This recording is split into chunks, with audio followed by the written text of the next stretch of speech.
Hey there, and welcome to Recap Mania. Today, I'm going to explain the anime movie Assassination Classroom. When the world is facing total destruction at the hands of an extraterrestrial mutant, it's up to a group of rejected kids to save the world. Whose idea was this? The movie begins with the destruction of most of the moon by an unknown creature. The Japanese military tries to capture the creature that was responsible for this, but ultimately the mission's a failure. In the next scene, the 9th grade students of Konugigaoka Junior High School try to shoot a strange yellow tentacled creature. Why? It was revealed that this is Class 3E, a class that's reserved for the failing and delinquent students of the school. Mocked and ostracized by even their principal, they're made to endure the school year in the school's old building, far up in the mountains. It's there that they meet Koro-sensei, the strange non-earthly creature. He reveals that he's the one who destroyed the moon, and if they don't kill him within a year, he'll destroy the planet. Together with Tadami Karasuma, an agent from the Ministry of Defense, Koro-sensei will teach them how to use pellets and special knives to kill him. This will be difficult because Koro-sensei's speed is unmatched. To give the kids incentive, if they are successful, they will be awarded 10 billion yen. Hopefully, a Serbian assassin named Irina Jelavic will be able to help them achieve this goal. Maybe this time someone will be successful in killing him. Soon after, Nagisa Shiota, one of the students of the end class, along with his classmates, begin their training. Before class begins, 3 students convince Nagisa to take a swing at Koro-sensei. However, despite trying to stab him and blow him up, the plan is foiled because Koro-sensei sheds his skin to avoid the full impact of the explosion. He reveals that if the 3 students pull such a dangerous stunt on their friends, he'll destroy their families before destroying the whole world, since he really doesn't want any students killed in the process. Nonetheless, he commends Nagisa for his ability to make him drop his defenses. Following this, the students trap Koro-sensei in a net and try to shoot him, but he's too evasive.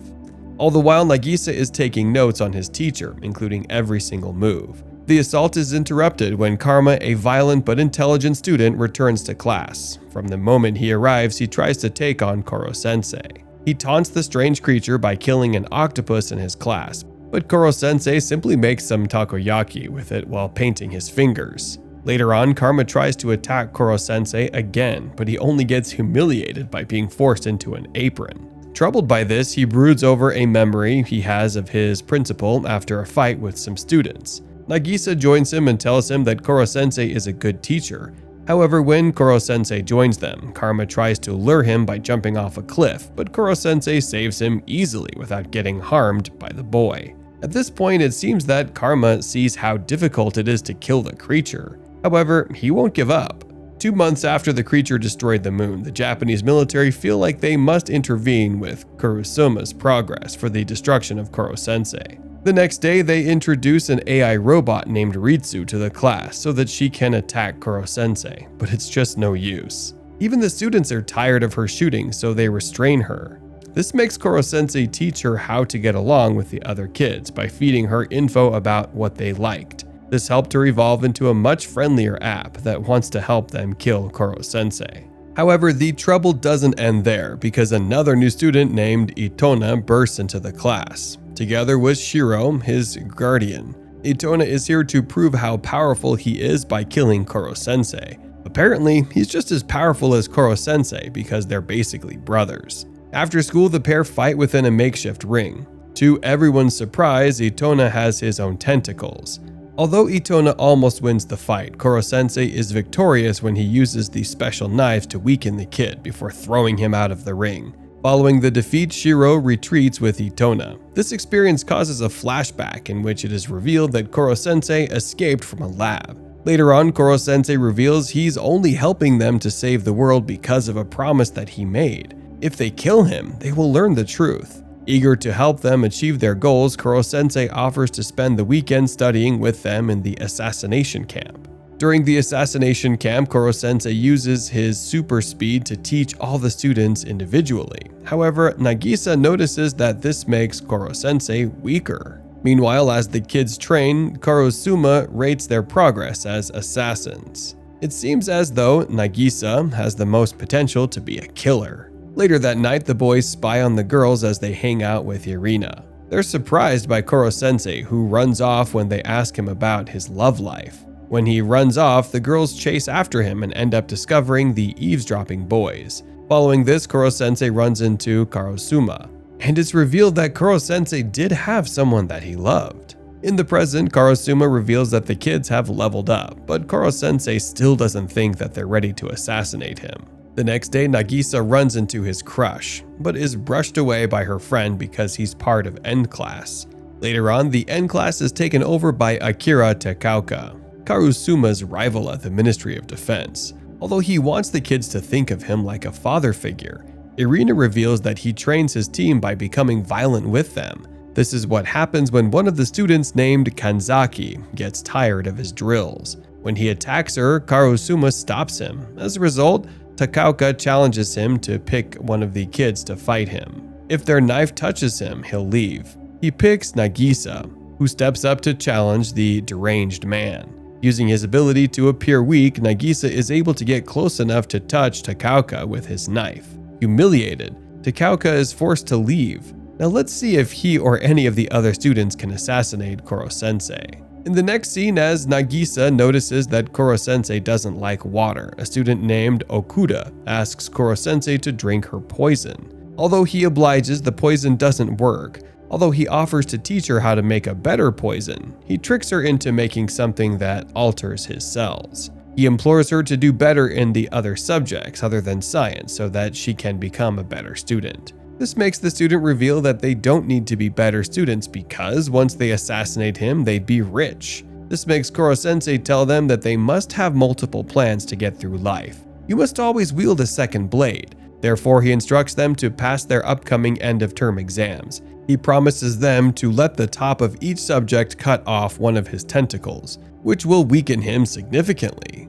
After class, he takes each and every one of the students around the world so that they can learn better. Following their exams, the best in 6 subjects pose themselves to take on their invincible foe. They plan their assassination attempt for the beginning of their summer vacation. Following their preparations, Nagisa runs into his crush again, but this time it appears that she likes the new, more fun him. Afterwards, 3E students spend the night together in anticipation of their upcoming assassination attempt. Even Koro-sensei is excited. D-Day arrives the next day. After binding him, the kids shoot his tentacles off before submerging him in water. Before they can give him the fatal shot, he explodes into an impenetrable capsule. As they overcome their disappointment, some of the kids slump to the floor. It's at this moment that Takaoka reveals that he has poisoned the kids, and he won't give them the only antidote unless they hand Koro-sensei over. He had become the laughingstock of the Ministry of Defense, and that's the only way to redeem himself. Rather than allowing this, Karosuma tries to help, but Itona throws him away. However, this allows Nagisa and Karma to run up a tall water tower. Itona chases them up and almost kills them, but unfortunately for the boys it rains, thereby weakening Itona significantly. Turns out the rain was the kid's second blade. Nagisa returns to the school, only to come across Takaoka, who threatens to drown one of the students in cement if he doesn't hand Koro-sensei over to him. Furthermore, he threatens to destroy the only antidote to the poison if Nagase doesn't surrender. Nagase begs him to let them kill Koro-sensei themselves, but Takaoka shows no mercy. He lives to regret that when he realizes this was all a ploy. The students are better now, and Nagisa only had a ball with them. Following this, Takaoka is held captive by the kids. As the kids celebrate, the Ministry of Defense arrives at school. In the final scenes, the Ministry of Defense prepares for Koro-sensei's destruction. After he commends their progress as assassins, the destruction sequence is carried out. Funnily enough, the kids are in despair as they witness the death of their strange mentor. However, this isn't for long, as it turns out that Koro-sensei is okay. Following the celebrations, Koro-sensei returns to tutor the kids for another term. Even Itona joins them. Although the Ministry of Defense wants the kids of Class 3E to be weak, Koro-sensei is only going to make them stronger. After all, he promised his love that he will dedicate his life to teaching the children. So, with that, this movie recap episode has come to an end here. Let us know if you are intrigued to watch the movie after seeing our recap in the comments below. Be sure to subscribe and hit the bell icon for more recaps. Till then, goodbye.